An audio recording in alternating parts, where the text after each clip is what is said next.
श्री कृष्णा। आज जानकारी लेकर आए हैं कुंडलिनी शक्ति के ऊपर और जाप की ऊर्जा के ऊपर कि आखिर आपकी जाप की जो ऊर्जा होती है वो जाती कहाँ है। बहुत सारे साधक जो है वो जानना चाहते हैं कि जब वो मंत्र जप करते हैं तो किस तरह से उनकी कुंडलिनी जागृत होती है, या फिर जो मंत्र जप का ऊर्जा निर्मित होती है, जो ऊर्जा बनती है, वो ऊर्जा मंत्र जप की कहाँ जाती है, कैसे कार्य करती है।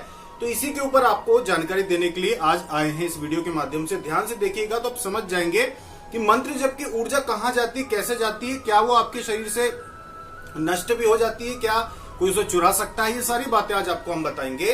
देखिए, जब आप मंत्र जप करते हैं तो एक बात ध्यान रखना कि मंत्र जप करने के बाद जो उसकी ऊर्जा होती है, उसका जो मार्ग बनता है, वो आज आपको बताएं कि क्या होता है। जब आप मंत्र जप करते हैं तो मंत्र जप करने के बाद आपको ध्यान भी करना चाहिए। और ये कैसे काम करते हैं, ध्यान मेडिटेशन कैसे काम करता है मंत्र जप के साथ, आज हम आपको ये बताएंगे। देखिए, मंत्र जप, जब आप कोई भी साधक हो, वो चाहे वो मंत्र जप कर रहा हो, भजन कर रहा हो, कोई भी स्त्रोत का पाठ कर रहा हो, जैसे कि आप अपराजिता स्त्रोत या शिव सहस्त्रनाम स्त्रोत या दुर्गा सप्तशती या सिद्ध कुंजिका स्त्रोत, किसी भी प्रकार का सात्विक, किसी भी देवी देवता का जब आप पाठ करते हैं, सबसे पहले तो एक बात समझ जाना कि उस देवी देवता से संबंधित ही आपकी ऊर्जा का निर्माण होता है। वो जो आपकी मंत्र जप की ऊर्जा रहेगी, जो आपके अंदर सात्विक ऊर्जा बनती है, वो उसी देवी देवता का रूप धारण करके आगे आपको सफलता दिलाती है। तो जब आप मंत्र जप करते हैं, कोई भी स्त्रोत का पाठ करते हैं, तो वो मंत्र जप की जो ऊर्जा होती है वो आपके सीधे सीधे मूलाधार से ऊर्ध्वगामी होती है, ऊपर की ओर चढ़ना शुरू होती है और आपके चक्रों को भी धीरे धीरे जागृत करती है। लेकिन उसके पहले चक्र जागृत बहुत बाद में होते हैं, लेकिन कुंडलिनी के मार्ग से ही, उसी मार्ग से चलते हुए आपकी जीवात्मा तक पहुंच जाती है और आपकी जीवात्मा उस जप की ऊर्जा को ग्रहण कर लेती है, स्वीकार कर लेती है। और वही जीवात्मा जब वहां पे एकत्रित होते होते आपकी ऊर्जा बढ़ती जाती है, तब वहां से आपकी जो जीवात्मा होती है, चाहे उसे आप जीवात्मा कह लीजिए, चाहे आप उसको अपना उस जीवात्मा का तपोबल जो होता है वह कह लीजिए, जीवात्मा वही चीज है जो उस ऊर्जा को ग्रहण करने के बाद आपका तेज बढ़ाती है, वही आपको सिद्धि प्रदान करती है। जब आप किसी को आशीर्वाद देते हैं या किसी को अपनी शक्ति देते हैं, तो वही जीवात्मा ही वो आपकी जो शक्ति होती है सामने वाले को प्रदान करती है। तो मंत्र जप करने के बाद ध्यान में जब आप बैठते हैं तो एक बात ध्यान रखना कि आपको प्राणायाम करना बहुत आवश्यक होता है। जब भी आप मंत्र जप या ध्यान की अवस्था में आना चाहते हैं तो पहले आपको प्राणायाम कर लेना चाहिए। प्राणायाम करने से क्या होता है, देखिए, प्राणायाम करने से ये होता है कि आपके मन की जो शुद्धि होती है, आप न्यास करते हैं, दूसरी चीजें करते हैं, जिससे आपके शरीर की शुद्धि, जो आध्यात्मिक शरीर होता है उसकी शुद्धि हो जाती है। साथ में जब आप प्राणायाम करते हैं तो आपके मन की जो स्थिति होती है, जो आपकी चेतना होती है, जो पूरे शरीर में यहाँ वहां फैली हुई होती है, वो पूरी एक जगह एकत्रित हो जाती है प्राणायाम करने से। और उसके बाद जब आप जप करते हैं या फिर ध्यान करने बैठते हैं तो फिर आपकी वो चेतना एक जगह जागृत हुई होती है। और जब आप उसके बाद मंत्र जप करते हैं या फिर ध्यान करने बैठते हैं मंत्र जप करने के बाद, तो आपकी जो ऊर्जा होती है सीधे वो ऊर्ध्व होने लगती है। आपके जो मन अगर यहाँ भटक भी रहा है पर आपकी ऊर्जा नहीं भटकती है। तो ये प्राणायाम से करने से होता क्या है, जैसे आपने देखा होगा चरवाहे को, किसान जो होता है, उसकी भेड़ बकरियां अगर पूरे खेत में यहाँ चर रही हो, लेकिन अगर वो एक जगह से सीटी बजाएगा तो सारी की सारी एक जगह इकट्ठा हो जाती है, खड़ी हो जाती हैं, क्योंकि उनको पता चल जाता है कि अब कुछ करना है, कुछ काम करना है, कुछ आदेश हमें मिलेगा, उसका पालन करना है, कुछ ना कुछ कार्य हमें करना है। उसी तरह से प्राणायाम करने से आपकी जो चेतना पूरे शरीर में फैली हुई होती है वो एकत्रित होकर खड़ी हो जाती है कि अब मुझे कुछ काम करना है। और जब आप ध्यान में बैठते हैं तो उसे पता होता है कि अब मुझे क्या करना है, कुंडलिनी के मार्ग को साफ करते हुए, शुद्ध करते हुए ऊर्ध्वगामी होना है और कुंडलिनी शक्ति को जागृत करते हुए और आपकी जीवात्मा जो है वहां तक ऊर्जा को, जो आपकी जप की ऊर्जा है, जो आपके अंदर उत्पन्न हुई है, उसको वहां तक पहुंचाना है। अगर बहुत सारे लोग, जैसे कि दुनिया में जो आध्यात्मिक लोग हैं, किसी भी धर्म से जुड़े हुए, उससे कोई संबंध नहीं है, पर जितने भी आध्यात्मिक लोग हैं सभी धर्मों के, उनमें उन आध्यात्मिक लोगों में 70% जो लोग होते हैं वो ध्यान का मार्ग अपनाते हैं। ध्यान के मार्ग से भगवान को जानना चाहते हैं, स्वयं को जानना चाहते हैं। अब ध्यान करने के लिए अगर आप सीधे सीधे बैठ जाते हैं तो धक्का लगाने के लिए, पीछे से सहारा देने के लिए, कह सकते हैं कि ताकत को बढ़ाने के लिए, शक्ति को बढ़ाने के लिए कोई सहारा नहीं होता। लेकिन अगर कोई मंत्र जप करता है तो वो मंत्र जप की जो ऊर्जा होती है, जब आप ध्यान में बैठते हैं तो आपकी कुंडलिनी शक्ति को जागृत करने के लिए वो मंत्र जप की ऊर्जा धक्का लगाती है, सहायक हो जाती है। मतलब कि जो आपकी चेतना होती है, जैसे आप प्राणायाम करके बैठते हैं तो आपकी जो अंदर जीवात्मा की जो शक्ति होती है उसको बढ़ाने में मंत्र जप की जो शक्ति होती है, ऊर्जा होती है, वो सहायता करती है और बहुत तीव्रता से आपका कुंडली जागरण भी होता है, साथ में आपकी जीवात्मा की शक्ति भी बढ़ती है। अब ये जो मंत्र जब आप करते हैं, मंत्र जब आपने कर लिया उसके बाद आप ध्यान में बैठने वाले, तो आप चाहें तो मंत्र जप के बाद भी प्राणायाम कर सकते हैं या चाहें तो मंत्र जप के पहले भी प्राणायाम कर सकते हैं, ये आपके ऊपर निर्भर करता है। लेकिन प्राणायाम करने से आपकी चेतना जागृत हो जाती है। अगर आप प्राणायाम नहीं भी करते हैं तो भी कार्य वही है, लेकिन थोड़ा समय ज्यादा लगेगा आपको अनुभव होने में। ध्यान जब आप करते हैं, जब धीरे धीरे आपकी जो ऊर्जा होती है ऊपर की ओर चढ़ते जाती है, एक एक चक्र को शुद्ध करते हुए आपकी जो ऊर्जा होती है वो सहस्त्रार अंत में पहुंचती है आज्ञा चक्र तक। तो ये एक लंबा कार्यकाल होता है, एक लंबा समय लगता है इन चीजों में, ये एकदम से नहीं होता है, क्योंकि आपके जीवन में ये जो आपका भौतिक शरीर होता है ये कर्मों को लेकर चल रहा होता है। न जाने कैसे कैसे आपने कर्म किए होंगे, कैसी चीजें आपने खाई पी होंगी जिनका असर आपके शरीर पर रहता है। इस वजह से भी कई बार जल्दी अनुभव नहीं हो पाते, या कुछ लोगों को तो जिन्होंने ऐसे गलतियां की होती है जीवन में कि उनके शरीर में किसी प्रकार की सकारात्मकता बचती ही नहीं है, तो उनको जीवन भर भी अनुभव ना हो, ये भी हो सकता है। लेकिन जो आप मंत्र जप करते हैं, जो आप जप करते हैं, जो भक्ति करते हैं, इसका फल अवश्य मिलता है, क्योंकि अनुभव हो चाहे ना हो। लेकिन अगर आपने मंत्र जप किया है तो वो जो मंत्र जप की ऊर्जा होती है वो आपकी जीवात्मा को प्राप्त हो जाती है, और आपकी जीवात्मा जो होती है वो शक्तिशाली हो जाती है।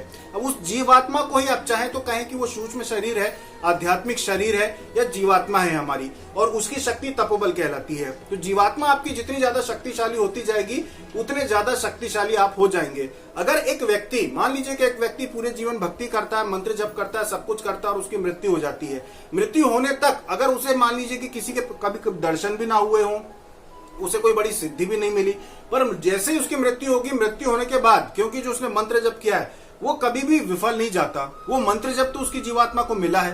तो मृत्यु होने के बाद जैसे ही वो इस शरीर को छोड़कर आगे बढ़ने की यात्रा पर निकलेगा, वैसे ही उसको देवताओं जैसा रूप मिल जाएगा, जिस भी देवता को वो पूजता था।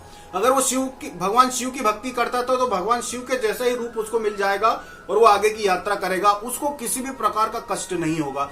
तब उसको इस बात का एहसास होगा, अनुभव होगा कि यार मैंने पूरे जीवन भर जो भक्ति करी, जो जप किया, इसे ये इस बात का दुख था कि मुझे कोई बहुत बड़े अनुभव नहीं हुए, मुझे कोई बहुत बड़ी सिद्धि नहीं मिली, लेकिन अब मुझे पता चला, मृत्यु के बाद मुझे पता चला कि नहीं, मेरी जो जीवात्मा है वो इतनी ज्यादा शक्तिशाली हो गई है। तो ये चीज होती है, अगर आप भक्ति करते हैं, अध्यात्म से जुड़ के चलते हैं, भले आपको शरीर के कर्मों की वजह से आपको अनुभव ना हो रहे हो, लेकिन जब आप परलौकिक यात्रा पे जाएंगे, जब आपकी मृत्यु होगी, उसके बाद आपको पता चल जाएगा कि आपका जप आपके ही साथ है, आपकी जीवात्मा के साथ है, और आप आगे की यात्रा बहुत अच्छे से कर पाएंगे।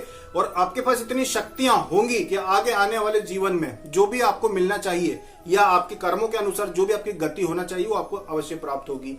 एक बात ध्यान रखना कि ऐसे बहुत सारे लोग होंगे जो भक्ति करते हैं, मंत्र जप करते हैं, स्तोत्र पढ़ते हैं, या अच्छे अच्छे जो सात्विक ग्रंथ है, हमारे पवित्र ग्रंथ है, उनका पठन पाठन करते हैं, लेकिन उन्हें लगता है कि वो एक सामान्य व्यक्ति है। पर वास्तव में देखा जाए तो उनका ये भौतिक शरीर भले कुछ बड़ा चमत्कार नहीं कर रहा है, पर उनका आध्यात्मिक शरीर, उनका सूक्ष्म शरीर इतना शक्तिशाली हो गया कि कई देवी देवताओं के दर्शन उनको स्वप्न में होते हैं, और जैसे ही उनकी मृत्यु होगी उसके बाद वास्तव में वो देवता स्वरूप हो जाएंगे।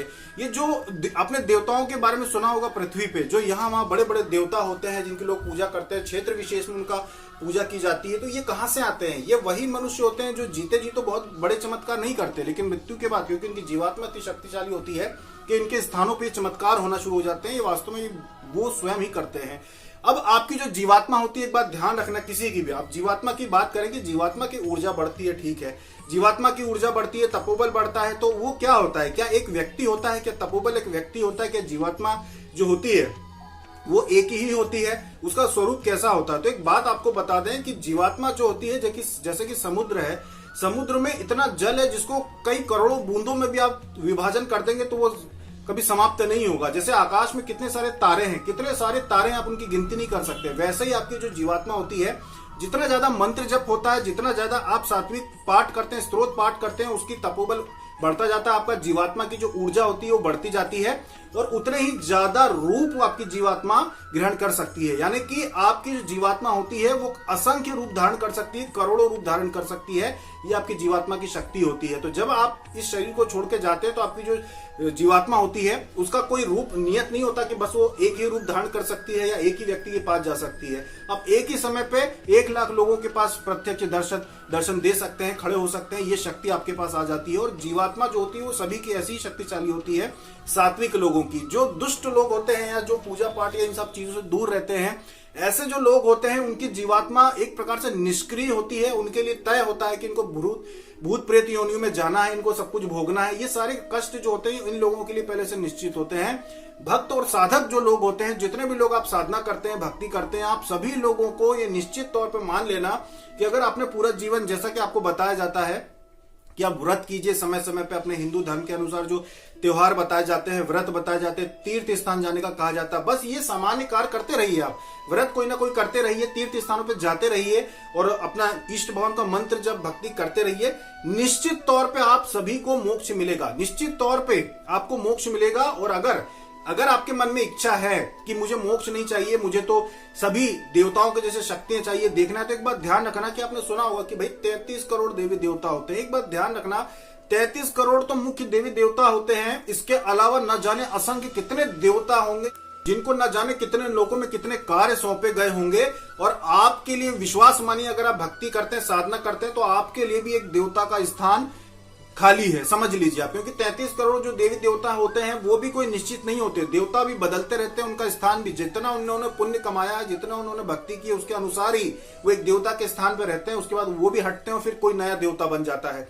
तो देवताओं की संख्या कितनी है? 33 करोड़ नहीं, असंख्य है, असंख्य देवताओं की संख्या है। और न जाने कितने लोग जो साधक हैं, जो भक्ति करते हैं, जो साधना करते हैं, इन सभी को देवताओं का रूप मिलेगा। देवी की साधना करते हैं, भक्ति करते हैं, माँ दुर्गा को जो पूजते हैं, उनका घर में आपने दरबार बना के रखा है, निश्चित मानिए कि आप उनके दरबार में ही एक देवता के रूप में ही रहेंगे। और साथ में आपके पास ये शक्ति होगी कि आप किसी भी लोक में विचरण कर सकते हैं। ऐसे अद्भुत अद्भुत दृश्य आप देख सकते हैं, ऐसी शक्तियां आपके पास होंगी कि आप अनुमान भी नहीं लगा सकते। और करते क्या है आप? सिर्फ भक्ति, पूजा पाठ, घर में जप करते हैं। इतना करके भी आपको देवताओं के जैसे शक्ति प्राप्त हो सकती है, ये निश्चित है। अब इसकी गारंटी क्या है कि ये जो बातें होती हैं ये कैसे इसको आप मान लें? इसको मानने के लिए या तो आप हमारे वेदों को पढ़ लें। अगर आपने चारों वेदों को पढ़ लिया तो ये सारी बातें कहीं ना कहीं आपको लिखित रूप में मिल जाएगी। जब आपको ये बातें पता होती हैं, उसके बाद अगर आप वेदों को पढ़ते हैं तो आपको बातें समझ में आएंगी। जिस व्यक्ति को कुछ भी अध्यात्म के विषय में नहीं पता होता है और अगर वो सीधे सीधे वेद पढ़ने के लिए बैठ जाए, हो सकता है कि वो समझ ना पाए, हो सकता है उसको समझ में ना आए कि जो बातें लिखी उनका अर्थ क्या है। भले उसमें अर्थ आपको हिंदी संस्करण में अर्थ आपको मिले, तब भी उस अर्थ को भी समझना मुश्किल होता है। लेकिन जैसा कि हमारे वीडियो में हमने आपको हर चीज बताई है कि क्या क्या होता है, कैसा कैसा होता है। गरुड़ पुराण के वीडियो में हमने आपको बताया है क्या क्या होता है, कैसे कैसे होता है। तो इन वीडियो को देखने के बाद अगर आप वेदों का अध्ययन करेंगे तो आपको बहुत आसानी से समझ में आ जाएगा कि हाँ क्या होता है, कैसे होता है। तो ये सारी चीजें लिखित में है कि ऐसा ऐसा होता है। तो जो भी भक्ति जप करेगा, जिस भी देवी देवताओं को आप पूजा पाठ करते हैं, उनके ही दरबार में आपको उनके ही स्वरूप की सेवा करने का आपको मौका मिलता है और मिलता ही है, ये निश्चित है। तो 33 करोड़ देवी देवता नहीं, असंख्य देवी देवता हैं और आपको भी उनके ही जैसे शक्तियां मिलेगी और विचरण करने के लिए आपको शक्तियां मिलेगी। अब बात आती है कि चलो भाई मैं तो देवता बन जाऊंगा और पृथ्वी लोक में देखता रहूंगा कि मेरे परिवार के लोग क्या कर रहे हैं, कहां जा रहे हैं। एक बात आपको बता दें कि अगर आपको देवता तुल्य शक्ति जब मिल जाती है, जब आपकी मृत्यु हो जाती है,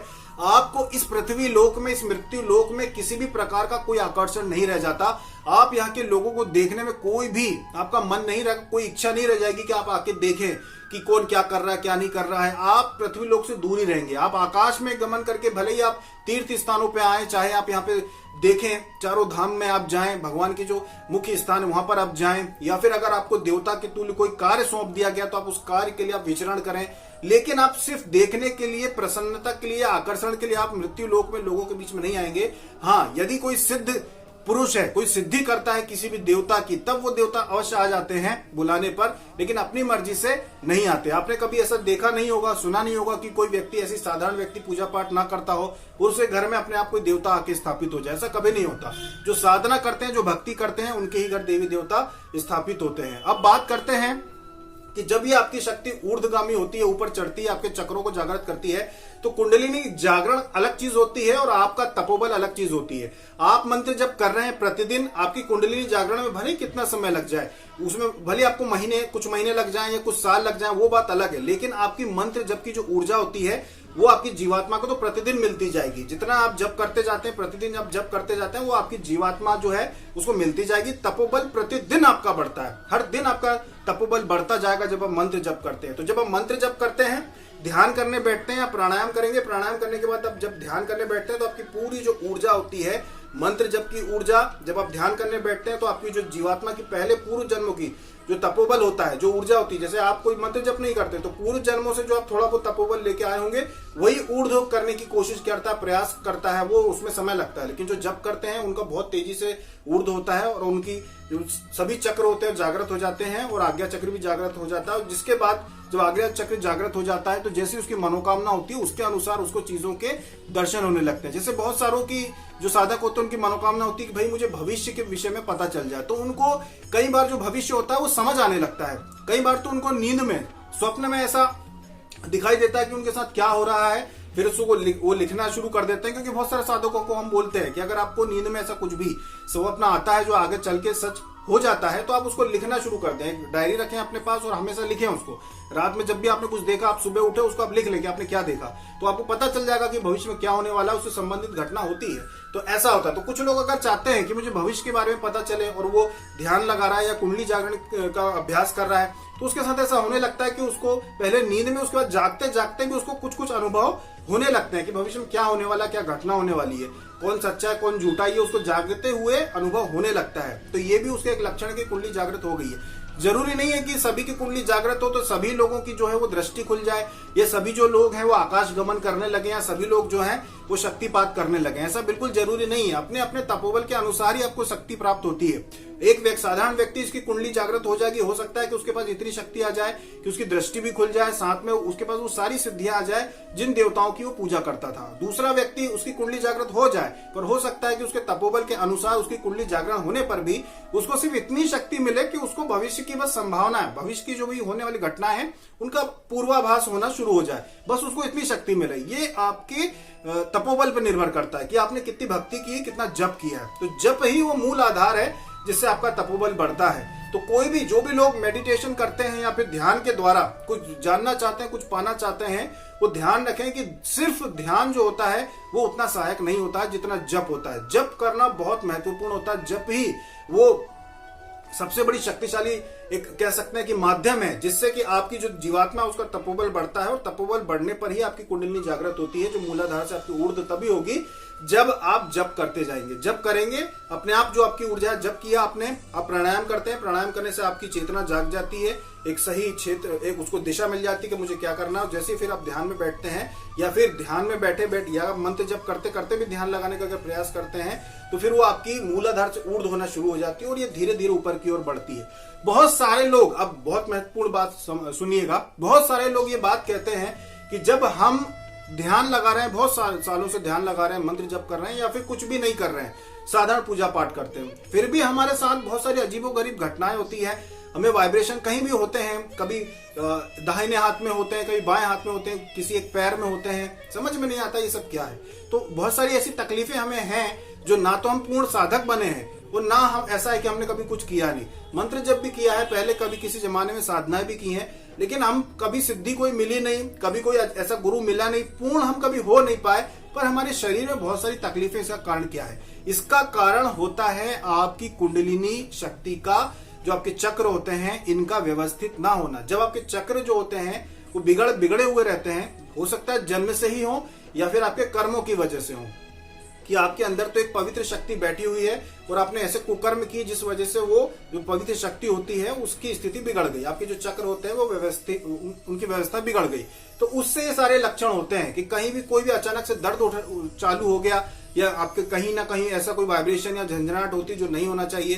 तो जितनी भी गलत चीजें होती हैं, और ये बता दें आपको कि मात्र 5% लोगों के साथ होती है, बाकी लोगों के साथ नहीं होती। इसलिए हर व्यक्ति ये मत सोचना कि मेरे चक्र बिगड़े हुए हैं, सबके साथ नहीं होता, ये सिर्फ 5% लोगों के साथ होता है जो कुंडलिनी जागरण में पहले से लगे हुए हैं कि जाग जाए, और उसके बाद भी उनके साथ अगर कुछ गलत अनुभव होते हैं तो ये उनके चक्र बिगड़ जाते हैं। तो किसी भी प्रकार के अगर कुंडलिनी जागरण करने वालों के चक्र बिगड़ जाते हैं तो उनको क्या करना चाहिए, इस पर हम वीडियो आगे बनाएंगे, क्योंकि उस पर भी थोड़ी जानकारी आपको देनी पड़ेगी।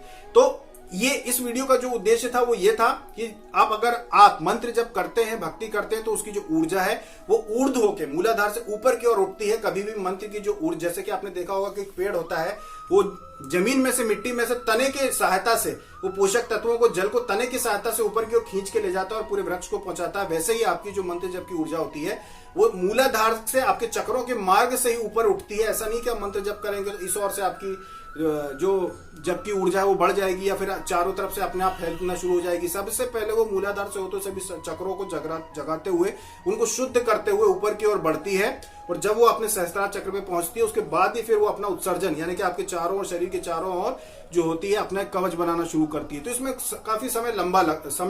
काफी लंबा लगता है और उसके विषय में बहुत सारे लोगों को ज्ञान है। ऐसा नहीं है कि एक दो लोगों को ज्ञान है। ये इसके ऊपर जो भी लोग कुंडलिनी जागरण की जानकारी देते हैं या फिर मेडिटेशन करवाते हैं, सभी को इस विषय में पता है। ये कोई नई बात नहीं है। ये जो जानकारी है आपके शास्त्रों, वेदों में जहां पे भी अगर आपको देखते हैं तो यहां तक कि श्रीमद् भगवत गीता में भी ये जानकारी है। ध्यान कैसा लगाया जाता है ये जानकारी है, लेकिन जो पढ़ेगा नहीं या जिसने ध्यान से ना पढ़ा उसको ये जगह कौन किस स्थान पे कहां लिखा हुआ है ये उसको नहीं मिलेगा। जो पढ़ता है उसको मिल जाएगा ये चीजें हैं। अच्छा, एक बात है, जिस चीज का ज्ञान हो जाता है हमें, जब आप उसके बाद किसी चीज का ज्ञान लेने के बाद अगर आप अध्ययन करते हैं तो वो चीज आपको बहुत जल्दी समझ में आती है। जब आपने वीडियो हमारे देखे होंगे, आपने काफी सारी जानकारी ले ली होगी, इसके बाद आप जब भी कोई आध्यात्मिक पुस्तक पढ़ते होंगे तो आपको तुरंत समझ में आ जाता होगा कि अच्छा ऐसा होता है। जबकि अगर कोई नया व्यक्ति उन पुस्तकों को पढ़ेगा तो उसको समझ में नहीं आएगा। लेकिन जब आपको ज्ञान हो जाता है, कोई एक जगह से वो चीज समझाता है, बताता है, उसके बाद जब आप कोई भी ग्रंथ पढ़ेंगे तो आपको बहुत जल्दी समझ में आने लगता है। तो बस यही बात है कि सारी चीजें उपलब्ध हैं, लेकिन बात यह है कि किसी के पास इतना समय नहीं है कि आप इतनी सारी चीजों को ढूंढते फिरें और अपना समय गवाएं। इसीलिए हम आपको ये जानकारी सीधे सीधे देते हैं कि मंत्र जप की जो ऊर्जा होती है वो कहाँ जाती है। वो सीधे सीधे, जैसे कि एक जो पेड़ होता है वो तने से पोषक तत्वों को ऊपर ले आता है, वैसे आपका जो शरीर होता है, भौतिक शरीर, मंत्र जप, भक्ति, भजन जो भी आप करते हैं उसकी ऊर्जा को सीधे एकत्रित करके मूलाधार से ऊपर की ओर चढ़ाता है। आपकी जीवात्मा बैठी हुई है, जीवात्मा उसे ग्रहण करती है और जीवात्मा ग्रहण करके तपोबल बढ़ाती है। साथ में दो काम होते हैं, एक तो जीवात्मा आपकी ऊर्जा को ग्रहण करके तपोबल बढ़ाती है और दूसरा काम है वही जो आपकी ऊर्जा है वो ऊपर की ओर बढ़ती जाती है और आपके सहस्त्रार पे जाके आपके पूरे चक्रों को जगाती है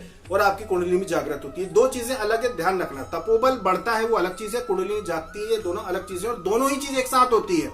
मंत्र जप और ध्यान से दोनों ही चीजें होती है। तो बिना जप के जो मेडिटेशन करते हैं, हो सकता है उनका पूरा जीवन निकल जाए, कुंडलिनी जागृत करने में ना हो पाए, और या ये हो सकता है कि जागृत तो हो जाए लेकिन उनको बहुत ही सूक्ष्म शक्ति प्राप्त हो, कोई भी बड़ी शक्ति होना या बड़ा अनुभव उनको प्राप्त ना हो, क्योंकि तपोबल ही नहीं है। आप कुंडलिनी जागृत कर लीजिए, तपोबल ही नहीं है तो बहुत ही हल्का आपको अनुभव होगा। लेकिन जो मंत्र जप करते हैं, हवन करते हैं, ऐसे लोगों को बहुत जल्दी उसका लाभ समझ में आ जाता है। तो ये थी जानकारी इस विषय के ऊपर कि मंत्र जप की जो ऊर्जा होती है वो किस तरह से आपके शरीर में कहाँ जाती है और क्या करती है। वो मूलाधार से हो तो ऊपर उठती है और आपकी चक्रों को जगाते हुए, कुंडलिनी शक्ति को जगाते हुए आपकी जीवात्मा की तपोबल को बढ़ाती है। और जितना ज्यादा तपोबल बढ़ता है उतनी ज्यादा आपको शक्ति प्राप्त होती है। और आपके तपोबल पर ही निर्भर करता है कि आपको कैसे अनुभव होंगे, या जल्दी होंगे या देरी से होंगे। और जो आप बात करते हैं कि आज्ञा चक्र जागृत होने की, तो आज्ञा चक्र जागृत होता है, बहुत बड़ी बात नहीं है। आज्ञा चक्र आपका जागृत होता है, उसके बाद आपको बहुत ही दुर्लभ जो चीजें होती हैं उनके दर्शन होते हैं, आपके घर के देवी देवताओं के दर्शन होते हैं, उनसे चर्चाएं होती हैं। और ये लगभग जितने भी पूर्ण रूप से जो भक्त होते हैं, किसी देवी देवता के जो पूर्ण भक्त होते हैं, जो बैठकें करते हैं, जो जिनके शरीर में देवी या देवता आते हैं, जो लोगों को ठीक करते हैं, ये सभी लोग आपके बारे में सारी चीजें देख सकते हैं। इनका आज्ञा चक्र जागृत हो जाता है उन देवी या देवता की कृपा से। वो क्योंकि ये चीज जो गुरु भी कर सकते हैं, अगर आपके गुरु जो है वो सिद्ध पुरुष हैं और अगर वो चाहें, अगर उनको लगता है कि जो शिष्य है ये वास्तविक शिष्य है, तो वो आपके ऊपर ये हाथ रखते से आपकी कुंडलिनी जागृत कर सकते हैं। वो आपके उसी समय आपका आज्ञा चक्र जागृत कर सकते हैं, अगर आपका शरीर शुद्ध है, आपने कोई बड़े कुकर्म नहीं किए हो। तो वही चीज होती है कि गुरु भी आपकी जो शक्ति होती है वो जगा सकते हैं, या फिर स्वयं आप अपने आप ही जगा सकते हैं। और जब ये जागृत हो जाती है, जैसे कि देवी देवताओं के लोग साधना करते हैं, भक्ति करते हैं, तो देवी देवता भी जागृत कर देते हैं। जैसे हम आपको बोलते साधना करो, तो अगर आप योगनी साधना कर रहे हैं, या फिर 64 योगनी साधना, या फिर दूसरे देवी देवताओं की आप साधना करते हैं, नौ दुर्गा साधना करते हैं, या दुर्गा जी की साधना, काली जी की साधना, तो ये देवियां ये शक्ति यही करती हैं। ये हमेशा आपके शरीर में नहीं आती है कि आप पूजा पाठ कर रहे हैं, आपके शरीर में आएगी, फिर सवारी आएगी और फिर आप लोगों को ठीक करेंगे। आपका आज्ञा चक्र जागृत कर देती है, आपको सब कुछ दिखाई देने लगता है और आप बस आदेश करते हैं कि ये चीज ठीक हो जाए, तो सामने वाली चीज ठीक हो जाती है। वो शक्ति आपके अंदर जागृत हो जाती है। हर समय आपके शरीर में आके देवी देवता नहीं, बल्कि उनका अंश बैठा रहता है। वो स्वयं हर समय आपके शरीर में बार बार नहीं आएंगे, वो तो हमेशा एक अपना हमेशा के लिए समझ लीजिए कि परमानेंट आपके अंदर अपने का अंश छोड़ देते हैं बस। और फिर जो आप कहेंगे वो सामने वाले को लाभ मिल जाता है। जो भी आपके पास अपनी तकलीफ लेके आता है, आपका अज्ञात चक्र जागृत होता है, आपको सब कुछ दिख जाता है देवी देवताओं की शक्तियों की वजह से, और फिर आप किसी को भी ठीक कर सकते हैं। तो इस तरह से काम करती है मंत्र जप की ऊर्जा होती है। इस तरह से आपके जो भी शरीर में इस तरह से मार्ग बनाती है वो। और जो ध्यान करते हो, ध्यान रखें, ध्यान लगाने के पहले प्राणायाम कर लीजिए, जिससे कि आपकी फैली हुई जो चेतना होती है वो एक जगह एकत्रित हो जाए, और उसके बाद ऊर्ध्व हो। अभी तक के लिए इतना ही। जय श्री कृष्ण।